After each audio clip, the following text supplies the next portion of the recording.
Do you like gambling? Don't you wish you could just let go and embrace the chaos? Well, today I have a deck that no matter how well you play, you can still just lose. But no matter how bad you play, you can also just win. High risk, high reward. It's like going to the casino without losing your house and your kids' tuition. The only price to pay is your sanity. And if you're like me and already lost that years ago, then the buy-in is free. What's the most you ever lost on a coin toss? Zndrsplt and Okaun have two eyes and two brain cells between them. They like me for real. Both 5 mana, one blue, one red. That's right, we're playing Is It, the most chaotic of the color combos. Throw in the fact that we're flipping coins like an indecisive gambler, Call it. and you've got a recipe for disastrous success. Both of our boys flip coins when we enter combat, each until we lose a flip. They also both trigger on any coin flip 1, so we have a bunch of cards jammed in here that cause flips. Okaun gets massive, fast, with his ability. We don't need to win many flips before he is a giant lethal threat, and so we run stuff that gives him trample, or just throws him at our opponent's face with fling spells. I cannot jump the distance, you'll have to trust me. Zndrsplt draws cards on our successful flips and can fill up our hand fast, making it easy to draw into what we need. He has made me deck myself in combat more than a couple times. The nature of the coins is one of chaos. We only win if God himself wills it. So let's get into the list so you too can let Jesus take the wheel. Budget-wise, we're looking at about 70 smackaronis. Most of that is tied up in a single card. The new Ral Monsoon Mage is sitting at almost 30 schmeckles. A bit high, honestly. It will probably drop in price if you wait, but I couldn't wait. I'm here to get this deck tech out to you, and I need to tell you if the new cards are worth it or not. Honestly, probably not, because we're only wanting for the coin flipping he happens to do, not his actual abilities. So that's 30 schmeckeldorps you can save just by running something else silly, like Risky Move, which is a couple pennies. Because she is the only prostitute I can afford. The commanders will run you about 350. The rest of the cards above 1 buckaroon are all lands. So you fiends can just replace those with basics and be fairly happy. The paper version of this deck can also be pretty cheap with a toned down mana base. Last thing I want to talk about regarding budget and power is Mana Crypt. Obviously, Crypt is a ridiculously powerful card and it flips coins, which makes it even better with our commanders. It takes this deck to the next level in regards to overall power, and the card itself is not what anyone would call cheap in its paper form. But if you want to break this deck with Crypt and a few tutors, be my guest. But this will be a more casual version of the deck. Let's kick it off with all the coin flip synergy cards. The most important and goodest of them all is Krark's Thumb. The best good luck charm in the casino happens to be a gambling addict's severed thumb that you won by beating him at blackjack. This card has a simple effect. When we flip a coin, we get to flip 2 instead and pick 1 to ignore. I haven't taken a single statistics course in my life, but I'm pretty sure it turns the 50% chance into a 75% chance. It's effectively letting us cheat, and nothing feels better to a gambler than cheating. Go ahead, Mr. Juster. Next, I want to talk about 2 new cards from Modern Horizons 3. Mainly the brand new Ral Monsoon Mage. He discounts instants and sorceries and can flip into a pretty powerful planeswalker, none of which we care about in the slightest. The most important text on this card is the paragraph about flipping coins. Whenever we cast an instant or sorcery on our turn, we flip a coin. If we lose, we take 1. If we win, we can turn him into his planeswalker. Now the interesting part of this is that he says we may transform him. We don't really want to do that, and prefer to just have him sit around and flip coins to trigger our commanders. The second new card is Invert Polarity, a counterspell that flips a coin. If we win the flip, we get the spell instead. If we lose, it's just a counterspell. Win-win, the best kind of odds to gamble on. Heads, then. Well done. This next card is more of a payoff than a coin flipper. Tavern Scoundrel, which will be what people at your LGS are calling you after you get insanely lucky with this deck. A cheap 2-mana creature that gives us 2 treasures whenever we win a coin flip. A pretty insane effect that can get out of hand quickly. He also has a little bonus ability that lets us pay 1, tap him, and sacrifice another permanent to flip another coin. If you're paying attention, his first ability can pay for his second ability. 1 treasure to pay the mana, and the other treasure to sacrifice. Of course, if you lose that flip, then you get nothing. God, I love abilities that have a chance to do nothing. Sometimes may be good, sometimes may be shit. We got 2 1-drops that flip coins too. Fighting Chance and Desperate Gambit. Both cost 1 red mana and can be cast at instant speed. Fighting Chance says we flip a coin for each blocking creature, no matter who or what they are blocking. And for each flip we win, it prevents the damage that blocker will deal. So if they throw a bunch of blockers at our Okaun, we can use this to try to make Okaun even bigger. Or we can use this on someone else's combat to draw cards with Zndrsplt. Desperate Gambit is a bit more funky and can only flip us 1 coin, but it either doubles the damage we deal with Okaun, or it can make him deal no damage. If we aren't feeling the coins that game and you don't want to risk neutering Okaun, you can always target Zndrsplt or some other creature just to flip that coin and try to get those commander triggers. At 2 mana, we got a bit of a silly one. Goblin Bomb. This will give us a flip on the upkeep to get extra triggers on our commanders. If we win 5 of those flips consecutively, then we can pop to deal 20 damage to a player. I have never gotten this off. Ever. But if fate smiles upon you, then maybe you will get to use it to crack someone for 20. Don't put it in your pocket, it's your lucky quarter. We have quite a few coin flipping cards at 3 mana, many of which can be pretty disgusting. First off, we have Planar Chaos. This thing will flip all sorts of coins. We flip on our upkeep to see if we get to keep it, and everyone will flip coins when they cast spells to see if they get to keep the spell.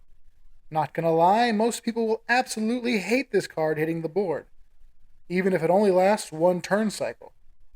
Oh, and by the way, all those coins your opponents flip trigger our commanders. Zndrsplt and Okaun don't just do their thing when we win, but when any player wins a flip. Which means if they are out, even if a player wins the flip and gets to keep their spell, we get a benefit. Stitch in Time gives us an extra turn if we win the flip, for 3 mana. Pretty insane. Or it's 3 mana to do nothing. Sick.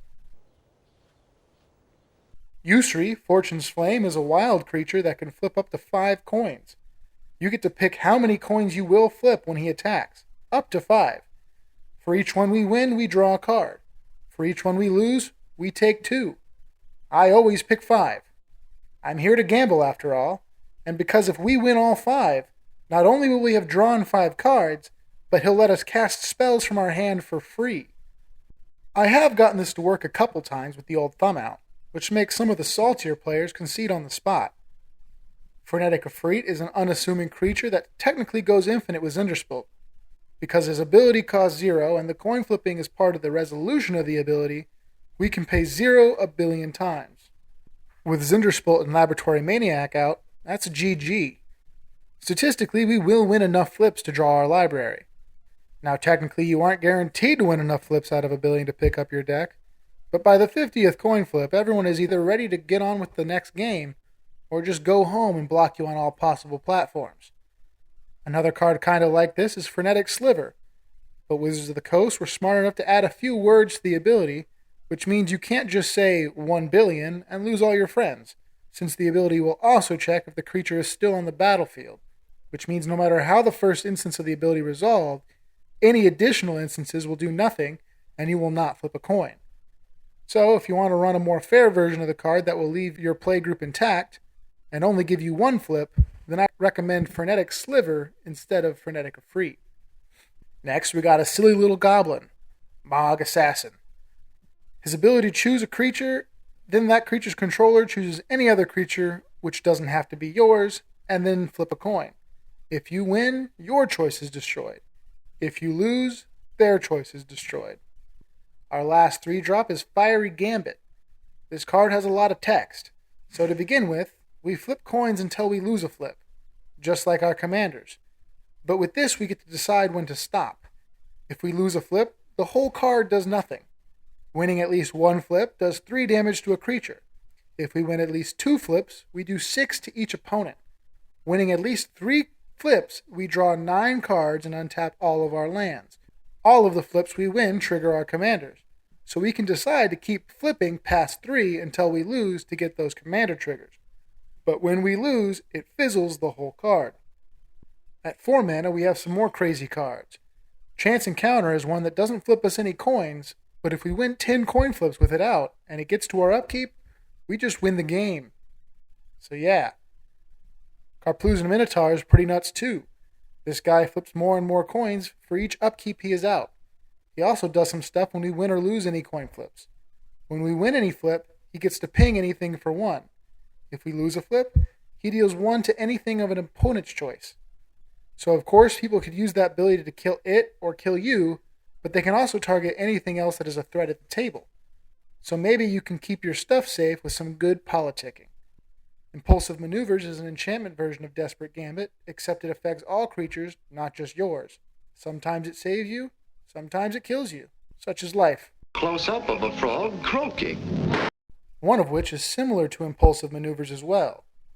Tide of War affects everyone and says when any player blocks anything, then we flip a single coin. If we win, then all the blockers get sacrificed.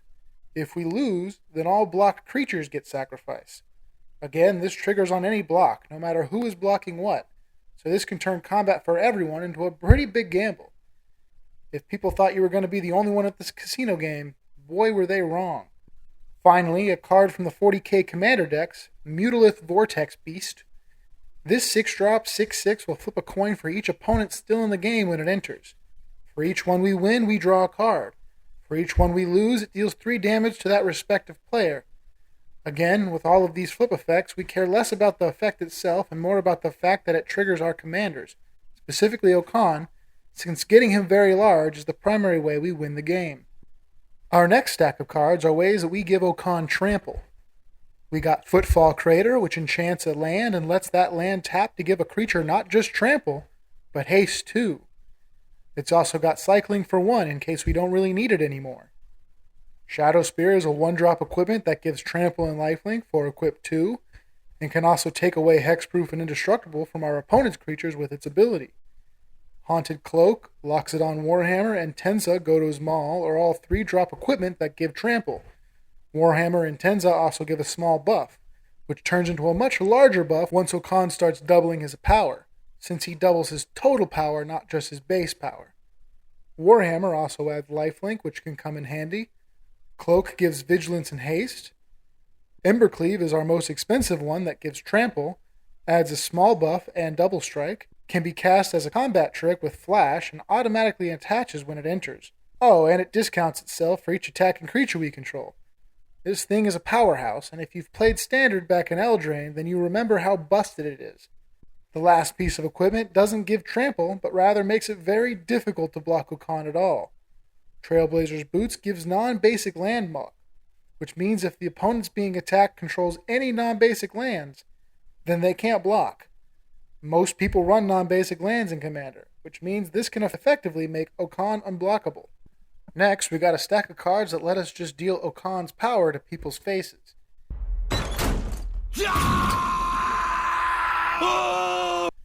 Thud, Fling, and Kazul's Fury all make us sacrifice Okaun to potentially just kill somebody. Soul's Fire and Chandra's Ignition doesn't require us to sacrifice Okaun, but it is Okaun still dealing the damage, which means a failed Desperate Gambit will still prevent that damage. Chandra's Ignition, however, does hit all of our opponents at once, so it is 5 mana to just end the game, if Okaun is big enough. Lastly, we got Ketis, Emberclaw Familiar, which just makes it so that swinging for lethal at one opponent is the same as swinging for lethal at all of our opponents, at 2 mana. Pretty whack. Well, that was Okaun's supporting cards. Now let's look at Zndrsplt. Teferi's Ageless Insight doubles our draws, which goes pretty crazy with Zndrsplt. Alhammaret's Archive does this too, and also doubles our life gain. Both very straightforward. Card draw is good, so why not make it better? We draw a lot of cards pretty often, so we have Laboratory Maniac to win when we deck ourselves, and we have Obstinate Familiar to prevent ourselves from decking ourselves when we don't have Lab Man out. Venser's Journal says we have no maximum hand size. Wizard's class also gives us no maximum hand size, with the added benefit of putting counters on Okaun. To protect our boys, we have the very familiar Greaves, Boots, and Mithril Coat. No surprises here. Our interaction includes a few counterspells. A new card, Strict Serenade, sits alongside its older counterpart, Swan Song, as extremely cheap counters. Their only drawbacks being giving a 2/2 bird to the opponent and having restrictions to what spells they can counter. Mana Drain, because it's probably the most busted, non-free counterspell in Magic. On Mtgo, it's cheap. On paper, it isn't, so you could probably replace it with something like an Arcane Denial. OG Counterspell is here. Counterflux and Ionize are multicolored counterspells. Ionize adding some inconsequential damage, and Counterflux being uncounterable. It can also be upcast for its overload cost to counter all the spells on the stack.